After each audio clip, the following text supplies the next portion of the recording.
Hello viewers, आज हम करेंगे कक्षा 9वीं के सामाजिक विज्ञान में भूगोल, जो कि समकालीन भारत 1 के नाम से है। इसके पाठ 4 के प्रश्नोत्तर आज हम करने वाले हैं। बहुत ही सरल भाषा में आज हम करेंगे, जिससे कि आपको आसानी से याद हो जाए अध्याय 4 के प्रश्नोत्तर। तो चलो शुरू करते हैं। इसमें प्रश्न पहला है, नीचे दिए गए 4 विकल्पों में से सही उत्तर चुने। तो 4 विकल्प दे रखे, उनमें से सही उत्तर को चुनना है। तो इसमें पहला है, नीचे दिए गए स्थानों में किस स्थान पर विश्व में सबसे अधिक वर्षा होती है? किस स्थान पर विश्व में सबसे अधिक वर्षा होती है? तो इसका उत्तर होगा मासिनराम। मासिनराम में विश्व में सबसे अधिक वर्षा होती है। इसके बाद दूसरा है, ग्रीष्म ऋतु में उत्तरी मैदानों में बहने वाली पवन को निम्नलिखित में से क्या कहा जाता है? ग्रीष्म ऋतु में उत्तरी मैदानों में बहने वाली पवन को निम्नलिखित में से क्या कहा जाता है? इसके 4 ऑप्शन है, काल बैसाखी, व्यापारिक पवनें, लू या इनमें से कोई नहीं। तो इसका उत्तर होगा लू। लू कहा जाता है। इसके बाद तीसरा है, निम्नलिखित में से कौन सा कारण भारत के उत्तर पश्चिमी भाग में शीत ऋतु में होने वाली वर्षा के लिए उत्तरदायी है? तो उत्तर पश्चिमी भाग में शीत ऋतु में जो वर्षा होती है, उसके लिए उत्तरदायी कारक कौन सा है? तो इसका उत्तर होगा चक्रवाती अवदाब। कवाला चक्रवाती अवदाब इसका सही उत्तर है। इसके बाद अगला चौथा है, भारत में मानसून का आगमन निम्नलिखित में से कब होता है? मई के प्रारंभ में, जून के प्रारंभ में, जुलाई के प्रारंभ में या अगस्त के प्रारंभ में? तो इसका उत्तर होगा जून के प्रारंभ में। ठीक है, जून के प्रारंभ में होता है। इसके बाद अगला 5वां प्रश्न है, निम्नलिखित में से कौन सी भारत में शीत ऋतु की विशेषता है? तो शीत ऋतु की विशेषता क्या है? गर्म दिन एवं गर्म रातें, गर्म दिन एवं ठंडी रातें, ठंडा दिन एवं ठंडी रातें, ठंडा दिन एवं गर्म रातें। इसका उत्तर होगा गर्म दिन एवं ठंडी रातें। गर्म दिन एवं ठंडी रातें होती है। इसके बाद प्रश्न नंबर दूसरा जो है, निम्न प्रश्नों के उत्तर संक्षेप में दीजिए। तो इनको हम कॉपी में करेंगे, जिससे कि आपको सरलता से आसानी से समझ में आ जाए। प्रश्न नंबर 2 था, निम्न प्रश्नों के उत्तर संक्षेप में दीजिए। तो इसमें प्रश्न दे रखे हैं, पहला, भारत की जलवायु को प्रभावित करने वाले कौन कौन से कारक है? भारत की जलवायु को प्रभावित करने वाले कौन कौन से कारक है? इसका उत्तर हमें बताना है। तो इसका उत्तर होगा, भारत की जलवायु को प्रभावित करने वाले प्रमुख कारक है अक्षांश, तुंगता, तुंगता मतलब ऊंचाई, वायुदाब, पवन तंत्र, समुद्र से दूरी, महासागरी धाराएं तथा उच्चावच लक्षण।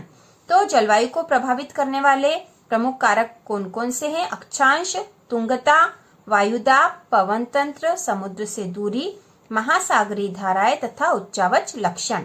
इसके बाद अगला जो दूसरा प्रश्न है, भारत में मानसूनी प्रकार की जलवायु क्यों है? भारत में मानसूनी प्रकार की जलवायु क्यों है? क्योंकि भारत की जो जलवायु है उसे मानसूनी प्रकार की जलवायु कहा जाता है। तो ऐसा क्यों है? तो इसका उत्तर है, भारत में मानसूनी प्रकार की जलवायु है क्योंकि भारत की जलवायु मानसूनी पवनों से बहुत अधिक प्रभावित है। क्योंकि भारत की जलवायु मानसूनी पवनों से बहुत अधिक प्रभावित है।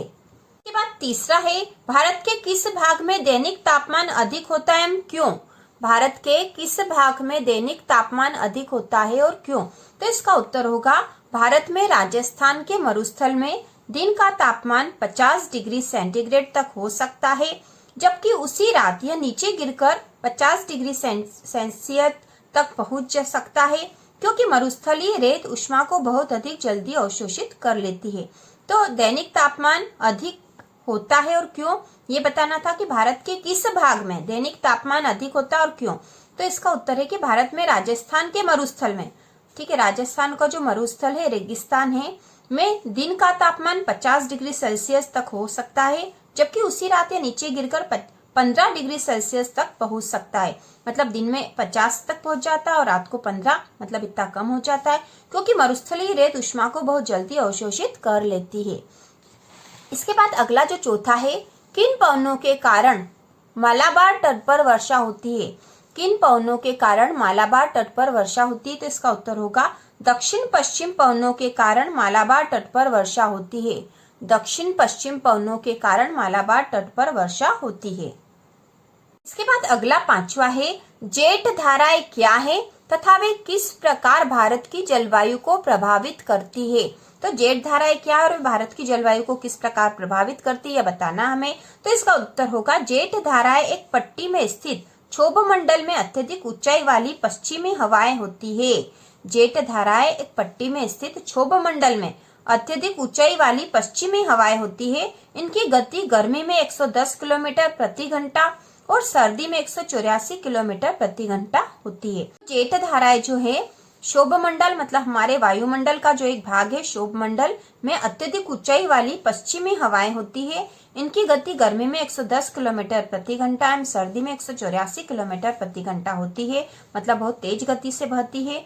भारत में जेट धाराएं ग्रीष्म ऋतु को छोड़कर पूरे वर्ष हिमालय के दक्षिण में प्रवाहित होती है। ग्रीष्म ऋतु को छोड़कर पूरे वर्ष हिमालय के दक्षिण में प्रवाहित होती है जेट धाराएं, जिससे देश के उत्तर एवं उत्तर पश्चिमी भाग में पश्चिमी चक्रवाती विक्षोभ आते हैं। भारत में जेठ धाराएं ग्रीष्म ऋतु को छोड़कर पूरे वर्ष हिमालय के दक्षिण में प्रवाहित होती है, जिससे देश के उत्तर व उत्तर पश्चिमी भाग में पश्चिमी चक्रवाती विक्षोभ आते हैं। तो हमें बताना था कि जेठ धाराएं भारत की जलवायु को कैसे प्रभावित करती है। इसके बाद अगला जो छठा है, मानसून को परिभाषित करें। मानसून में विराम से आप क्या समझते हैं? तो इसमें दो प्रकार के प्रश्न है। पहला तो है हमें मानसून को परिभाषित करना है और उसके बाद बताना है कि मानसून में विराम से आप क्या समझते हैं। तो इसका उत्तर होगा, एक वर्ष के दौरान वायु की दिशा में ऋतु के अनुसार परिवर्तन मानसून कहलाता है। एक वर्ष के दौरान वायु की दिशा में ऋतु के अनुसार परिवर्तन मानसून कहलाता है। इसके आगमन के समय सामान्य वर्षा में अचानक वृद्धि हो जाती है। तो ये हमने मानसून को परिभाषित कर दिया है कि एक वर्ष के दौरान वायु की दिशा में ऋतु के अनुसार जो परिवर्तन होता है वह मानसून कहलाता है और इसके आगमन के समय सामान्य वर्षा में अचानक वृद्धि हो जाती है। मानसून में विराम से आप क्या समझते हैं? इसका उत्तर अब हमें बताना है। तो इसका उत्तर होगा, मानसूनी वर्षा एक समय में कुछ दिनों तक ही होती है। इनमें वर्षा रहित अंतराल भी होते हैं, मतलब कुछ समय तक वर्षा हो गई और फिर वर्षा रहित अंतराल मतलब वर्षा नहीं हो रही है बीच के समय में, तो इसे कहेंगे वर्षा रहित अंतराल। इन वर्षा रहित अंतरालों को मानसून में विराम कहा जाता है, क्योंकि जब बारिश होती है तो किसी समय तो बहुत बारिश हो जाती है और फिर थोड़ा समय बीच में ऐसा होता कि उस समय बारिश होती ही नहीं है, वही समय मानसून में अंतराल कहा जाता है। क्योंकि इन वर्षा रहित अंतरालों को मानसून में विराम कहा जाता है। इस समय वर्षा रहित अंतराल होते हैं, मतलब वर्षा नहीं होती है। तो मानसूनी वर्षा एक समय में कुछ दिनों तक ही होती है। इनमें वर्षा रहित अंतराल भी होते हैं। इन वर्षा रहित अंतरालों को मानसून में विराम कहा जाता है। इसके बाद इसी का 8वां प्रश्न है, मानसून को एक सूत्र में बांधने वाला क्यों समझा जाता है? मानसून को एक सूत्र में बांधने वाला क्यों समझा जाता है? तो इसका उत्तर होगा, मानसून को एक सूत्र में बांधने वाला समझा जाता है क्योंकि संपूर्ण भारतीय भूदृश्य, इसके जीव तथा वनस्पति, इसका कृषि चक्र, मानव जीवन तथा उनके त्योहार उत्सव सभी इस मानसूनी लय के चारों ओर घूम रहे हैं। मतलब जो है भारत की पूरी संस्कृति, जीव, भारत के जो त्योहार है और मानव जीवन, भारत का जो कृषि चक्र है, ये सब मानसून के आसपास ही घूमते हैं। तो इस मानसूनी लय के चारों ओर घूम रहे हैं। ये मानसूनी पवनें हमें जल प्रदान कर कृषि की प्रक्रिया में तेजी लाती है और संपूर्ण देश को एक सूत्र में बांधती है। मानसून के आधार पर ही हमारे त्योहार होते हैं। मानसून के आने पर ही किसान खेत में फसल बोते हैं, फसल बोने का उत्सव होता है, उसके बाद फसल को काटा जाता है और इस प्रकार त्योहार जितने भी होते हैं मानसून के आसपास ही मानसून के लय पर निर्भर करते हैं। भारत के सारे जीव और वनस्पति, भारत का कृषि चक्र और मानव जीवन सब मानसून के लय के चारों ओर घूम रहे हैं। इसलिए मानसून को संपूर्ण देश को एक सूत्र में बांधने वाला कहा जाता है। इसके बाद अगला जो प्रश्न नंबर तीसरा है, उत्तर भारत में पूर्व से पश्चिम की ओर वर्षा की मात्रा क्यों घटती जाती है? उत्तर भारत में पूर्व से पश्चिम की ओर वर्षा की मात्रा क्यों घटती जाती है? तो इसका उत्तर होगा, उत्तर भारत में पूर्व से पश्चिम की ओर वर्षा की मात्रा घटती जाती है क्योंकि बंगाल की खाड़ी में उठने वाली आर्द्र पवनें जैसे जैसे आगे बढ़ती है उनकी आर्द्रता कम होती जाती है। उत्तर भारत में पूर्व से पश्चिम की ओर वर्षा की मात्रा घटती जाती है क्योंकि बंगाल की खाड़ी से उठने वाली आर्द्र पवनें, मतलब जो नमी वाली पवन मतलब हवाएं हैं, वो जैसे जैसे आगे बढ़ती है उनकी आर्द्रता कम होती जाती है। इसके बाद प्रश्न नंबर 4 है, कारण बताएं। तो यहाँ हमें कारण बताना है जो भी प्रश्न दे रखे हैं उनके। तो इसमें पहला है, भारतीय उपमहाद्वीप में वायु की दिशा में मौसमी परिवर्तन क्यों होता है? भारतीय उपमहाद्वीप में वायु की दिशा में मौसमी परिवर्तन क्यों होता है? तो इसका उत्तर है भारतीय उपमहाद्वीप में वायु की दिशा में मौसमी परिवर्तन कोरियालिस बल के कारण होता है। तो मौसमी परिवर्तन किस कारण होता है? कोरियालिस बल के कारण होता है। भारत उत्तर पूर्वी व्यापारिक पवनों वाले क्षेत्र में स्थित है। ये पवने उत्तरी गोलार्ध के उपोष्ण कटिबंधीय उच्च दाब पट्टियों से उत्पन्न होती है। ये दक्षिण की ओर बहती कोरियालिस बल के कारण दाहिनी ओर विक्षेपित होकर विषुवतीय निम्न दाब वाले क्षेत्रों की ओर बढ़ती है। तो कोरियालिस बल के कारण जो है, कोरियालिस बल के कारण ये दाहिनी ओर विक्षेपित होकर विषुवतीय निम्न दाब वाले क्षेत्रों की ओर बढ़ती है। तो जिसके कारण भारतीय उपमहाद्वीप में वायु की दिशा में मौसमी परिवर्तन होने लग जाता है। इसके बाद कारण बताए का सेकेंड वाला क्वेश्चन है, भारत में अधिकतर वर्षा कुछ ही महीनों में होती है। भारत में अधिकतर वर्षा कुछ ही महीनों में होती है। तो इसका हमें कारण बताना है। तो इसका उत्तर होगा भारत में अधिकतर वर्षा कुछ ही महीनों में होती है क्योंकि जून के प्रारंभ में उत्तरी मैदानों में निम्न दाब की अवस्था तीव्र हो जाती है। यह दक्षिणी गोलार्ध की व्यापारिक पवनों को आकर्षित करता है। चूंकि ये पवनें गर्म महासागरों के ऊपर से गुजरती है, इसलिए ये अपने साथ बहुत अधिक मात्रा में नमी लाती है। दक्षिण पश्चिम मानसून का भारत में अंतर्वाह यहाँ के मौसम को परिवर्तित कर देता है। अक्टूबर प्रारंभ में मानसून पवनें उत्तर के मैदान से हट जाती है, जिससे अक्टूबर नवंबर का महीना वर्षा ऋतु से शीत ऋतु में परिवर्तन का काल है। तो अक्टूबर नवंबर में ये जो मानसून की पवनें हैं उत्तर के मैदान से हटने लग जाती है, जिससे कि मौसम परिवर्तित हो जाता और वर्षा ऋतु से शीत ऋतु में परिवर्तित हो जाता। तो इस प्रकार भारत में अधिकतर वर्षा कुछ ही महीनों में होती है। तीसरा जो है इसमें कारण बताओ में, तमिलनाडु तट पर शीत ऋतु में वर्षा होती है। तमिलनाडु तट पर शीत ऋतु में वर्षा होती है। तो इसका हमें कारण बताना है। तो इसका उत्तर है शीत ऋतु में उत्तर पूर्वी व्यापारिक पवनें प्रवाहित होती है। ये स्थल से समुद्र की ओर बहती है तथा इसलिए देश के अधिकतर भाग में शुष्क मौसम होता है। इन पवनों के कारण तमिलनाडु तट पर वर्षा होती है क्योंकि वहां ये पवनें समुद्र से स्थल की ओर बहती है। तमिलनाडु तट पर जो है ये पवनें समुद्र से स्थल की ओर बह रही है, जबकि उत्तर पूर्वी जो व्यापारिक पवनें जो प्रवाहित हो रही है ये स्थल से समुद्र की ओर बह रही है। इसलिए और तमिलनाडु तट पर ये जो व्यापारिक पवनें हैं यह समुद्र से स्थल की ओर इसके विपरीत बहती है, इसलिए वहां पर वर्षा होती है। इसके बाद अगला जो चौथा है कारण बताओ में, पूर्वी तट के डेल्टा वाले क्षेत्र में प्रायः चक्रवात आते हैं। तो इसका हमें कारण बताना है कि पूर्वी तट के डेल्टा वाले क्षेत्र में प्रायः चक्रवात क्यों आते हैं। तो इसका उत्तर होगा पूर्वी तट के डेल्टा वाले क्षेत्र में प्रायः चक्रवात आते हैं क्योंकि नवंबर के प्रारंभ में उत्तर पश्चिम भारत के ऊपर निम्न दाब वाली अवस्था बंगाल की खाड़ी पर स्थानांतरित हो जाती है। यह स्थानांतरण चक्रवाती निम्न दाब से संबंधित होता है जो कि अंडमान सागर के ऊपर उत्पन्न होता है। ये चक्रवात सामान्यतः भारत के पूर्वी तट को पार करते हैं, जिनके कारण व्यापक एवं भारी वर्षा होती है।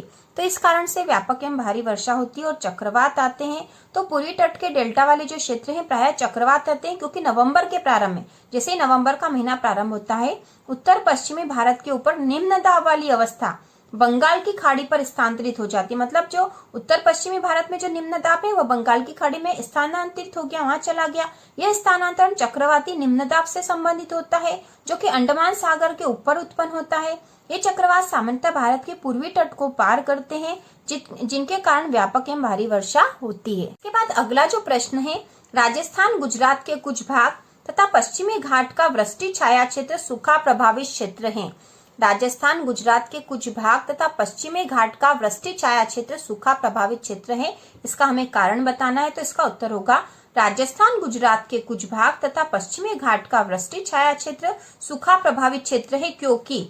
तो यहाँ तक तो हमने प्रश्न से ही लिखा सूखा प्रभावित क्षेत्र, उसके बाद लिखा क्योंकि हमें कारण बताना है। क्योंकि इनमें मानसून के आने पर बहुत कम वर्षा होती है क्योंकि तापमान में कमी होने पर आर्द्रता वाली पवनें घाटों के पवनमुखी ढालों पर वर्षा के रूप में अपनी आर्द्रता खो देती है। तो पवनमुखी जो ढाल होते हैं मतलब जिधर से, मतलब यह है कि जिधर से हवा आ रही है, ठीक है, जिधर से हवा आ रही है, पवन आ रही है, उसके तरफ जो घाट है तो इनको पवनमुखी घाट कहेंगे। और ये पवन विमुखी घाट है क्योंकि इसके विपरीत है यहाँ। तो यहाँ से जहाँ आर्द्र पवनें आ रही है, आर्द्र हवा आ रही है, तो पवनमुखी घाट से जब टकराएगी तो इनकी अधिकतर नमी यहीं खत्म हो जाएगी, वर्षा यहीं हो जाएगी, और पवन विमुखी जो ढाल है इस पर बहुत कम वर्षा होती है। तो यही है यहाँ पे राजस्थान गुजरात के कुछ भाग तथा पश्चिमी, ठीक है, राजस्थान गुजरात के कुछ भाग तथा पश्चिमी घाट का वृष्टि छाया क्षेत्र सूखा प्रभावित क्षेत्र है, क्योंकि इनमें मानसून के आने पर बहुत कम वर्षा होती है, क्योंकि तापमान में कमी होने पर आर्द्रता वाली पवनें घाटों के पवनमुखी ढालों पर वर्षा के रूप में अपनी आर्द्रता खो देती है, और जब वे पवन विमुखी ढाल पर पहुंचती है तो शुष्क हो जाती है, क्योंकि उन्होंने अपनी आर्द्रता पवनमुखी ढाल पर ही खो दी है। तो इस प्रकार इसका उत्तर है। इसके बाद प्रश्न नंबर 5वां है, भारत की जलवायु अवस्थाओं की क्षेत्रीय विभिन्नताओं को उदाहरण सहित समझाएं। भारत की जलवायु अवस्थाओं की क्षेत्रीय विभिन्नताओं को उदाहरण सहित समझाएं। तो इसका उत्तर होगा, भारत की जलवायु अवस्थाओं में क्षेत्रीय विभिन्नताएं पाई जाती जो इस प्रकार है। तो इसमें पहला पॉइंट है, गर्मियों में राजस्थान के मरुस्थल में कुछ स्थानों पर तापमान लगभग 50 डिग्री सेल्सियस तक पहुंच जाता है, जबकि जम्मू कश्मीर के पहलगाम में तापमान लगभग 20 डिग्री सेल्सियस रहता है। इसके बाद दूसरा है, सर्दी की रात में जम्मू कश्मीर में द्रास का तापमान ऋण 45 डिग्री सेल्सियस तक हो सकता है, जबकि तिरुवनंतपुरम में यह 22 डिग्री सेंटीग्रेड हो सकता है। तीसरा है, देश के अधिकतर भागों में जून से सितंबर तक वर्षा होती है, लेकिन कुछ क्षेत्रों जैसे तमिलनाडु तट पर अधिकतर वर्षा अक्टूबर एवं नवंबर में होती है। तो इस प्रकार हमने क्षेत्रीय विभिन्नताओं को उदाहरण सही समझा दिया है। इसके बाद प्रश्न नंबर 6 है, मानसून अभिक्रिया की व्याख्या करें। मानसून अभिक्रिया की व्याख्या करें। तो इसका उत्तर होगा, मानसून अभिक्रिया इस प्रकार है। इसमें पहला पॉइंट है, स्थल तथा जल के गर्म एवं ठंडे होने की विभेदी प्रक्रिया के कारण भारत के स्थल भाग पर निम्न दाब का क्षेत्र उत्पन्न होता है, जबकि इसके आसपास के समुद्रों के ऊपर उच्च दाब का क्षेत्र बनता है। दूसरा है, ग्रीष्म ऋतु के दिनों में अंतः उष्णकटिबंधीय अभिसरण क्षेत्र की स्थिति गंगा के मैदान की ओर खिसक जाती है। ठीक है, तो इसमें ऐसे पॉइंट है कि आपको याद ही करने पड़ेंगे। तीसरा, हिंद महासागर में मेडागास्कर के पूर्व लगभग 20 डिग्री दक्षिण अक्षांश के ऊपर उच्च दाब वाला क्षेत्र होता है। इस उच्च दाब वाले क्षेत्र की स्थिति एवं तीव्रता भारतीय मानसून को प्रभावित करती है। और चौथा पॉइंट है, ग्रीष्म ऋतु में तिब्बत का पठार बहुत अधिक गर्म हो जाता है, जिसके परिणाम स्वरूप पठार के ऊपर तीव्र वायु धाराओं एवं उच्च दाब का निर्माण होता है। और अगला जो 5वां पॉइंट है, ग्रीष्म ऋतु में जेट धाराओं का प्रभाव होता है। ग्रीष्म ऋतु में जेट धाराओं का प्रभाव होता है। इसके बाद अगला प्रश्न नंबर 7 है, शीत ऋतु की अवस्थाएं उसकी विशेषताएं बताएं। तो इसका उत्तर होगा, उत्तरी भारत में शीत ऋतु मध्य नवंबर से आरंभ होकर फरवरी तक रहती है। भारत के उत्तरी भाग में दिसंबर एवं जनवरी सबसे ठंडे महीने होते हैं। तापमान दक्षिण से उत्तर की ओर बढ़ने पर घटता जाता है। दिन गर्म और रातें ठंडी होती है। उत्तर में बर्फ गिरना सामान्य है। तो शीत ऋतु में दिन गर्म होते, रातें ठंडी होती है और उत्तर में बर्फ गिरना सामान्य बात होती है। तो इसकी विशेषताएं, पहली है, शीत ऋतु में देश के उत्तर पूर्वी व्यापारिक पवनें प्रवाहित होती है। ये स्थल से समुद्र की ओर बहती है। शीत ऋतु में जो उत्तर पूर्वी व्यापारिक पवनें होती है, ये स्थल से समुद्र की ओर बहती है, इसलिए देश के अधिकतर भाग में शुष्क मौसम होता है, क्योंकि पवनें जो है स्थल से समुद्र की ओर जा रही है, तो मौसम शुष्क होगा।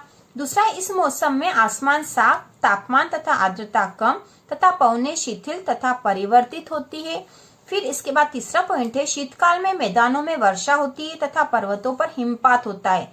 ठीक है, शीतकाल में मैदानों में वर्षा होती है और पर्वतों पर हिमपात मतलब बर्फ गिरती है।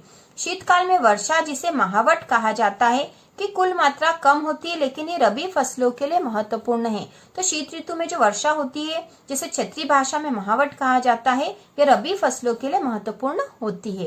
इसके बाद प्रश्न नंबर 8वां है, भारत में होने वाली मानसूनी वर्षा एवं उसकी विशेषताएं बताएं। तो इसका उत्तर होगा, भारत में होने वाली मानसूनी वर्षा एवं उसकी विशेषताएं निम्नलिखित है। पहला है, भारत में मानसून का समय जून के आरंभ से लेकर मध्य सितंबर तक 100 से 120 दिनों के बीच होता है।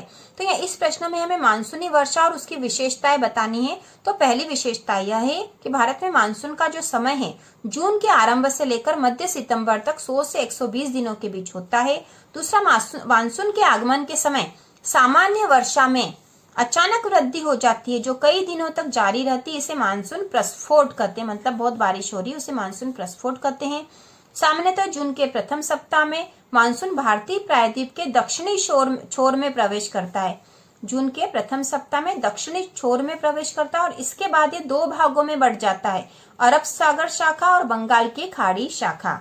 इसके बाद अगला पॉइंट है, जुलाई के प्रथम सप्ताह में मानसून उत्तर प्रदेश, पंजाब, हरियाणा तथा पूर्वी राजस्थान में पहुंच जाता है। मध्य जुलाई तक मानसून हिमाचल प्रदेश और देश के शेष हिस्सों में पहुंच जाता है। इसके बाद अगला पॉइंट है, मानसून की वापसी एक क्रमिक प्रक्रिया है जो भारत के उत्तर पश्चिमी राज्यों से सितंबर में प्रारंभ हो जाती है। मानसून की जो वापसी है वो भारत के जो उत्तर पश्चिमी राज्य है उनमें सितंबर में प्रारंभ हो जाती है। दिसंबर के प्रारंभ तक देश के शेष भाग से मानसून की वापसी होती है। तो इस बाद अगला जो प्रश्न है, भारत के रेखा मानचित्र पर निम्नलिखित को दर्शाए। तो इसमें 400 सेंटीमीटर से अधिक वर्षा वाले क्षेत्र बताने हैं। तो इसको हम बताएंगे सबसे पहले 400 सेंटीमीटर से अधिक वर्षा वाले क्षेत्र, उसके बाद है 20 सेंटीमीटर से कम वर्षा वाले क्षेत्र। तो ये भारत की वार्षिक वर्षा वाला यह नक्शा है जिसमें 400 सेंटीमीटर से अधिक वर्षा वाले क्षेत्र जो है यहाँ पे है। तो 400 सेंटीमीटर से अधिक वर्षा वाले क्षेत्र है यहाँ हम दर्शाएंगे 400 सेंटीमीटर से अधिक वर्षा वाले क्षेत्र, जो डार्क लाइन है उसे। और यहाँ पर है भारत में 400 सेंटीमीटर से अधिक वर्षा वाले क्षेत्र यहाँ पर। इसके बाद है 20 सेंटीमीटर से कम, तो 20 सेंटीमीटर से कम वर्षा वाले क्षेत्र इस रंग के हैं।